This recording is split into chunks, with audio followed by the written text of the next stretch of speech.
A certain number when divided by 899 leaves the remainder 63. Find the remainder when the number is divided by 29.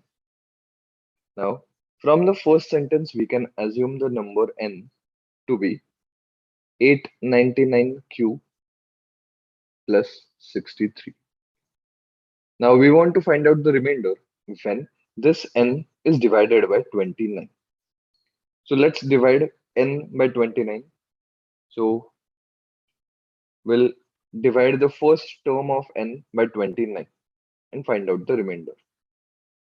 Now 899 is a multiple of 29. So therefore we will get a remainder of 0 from the first term. Now 63 divided by 29. We have 29 twos are 58. So 63 minus 58. The remainder from the second part will be 5. Now as the sign in between is plus, the remainders will also get added.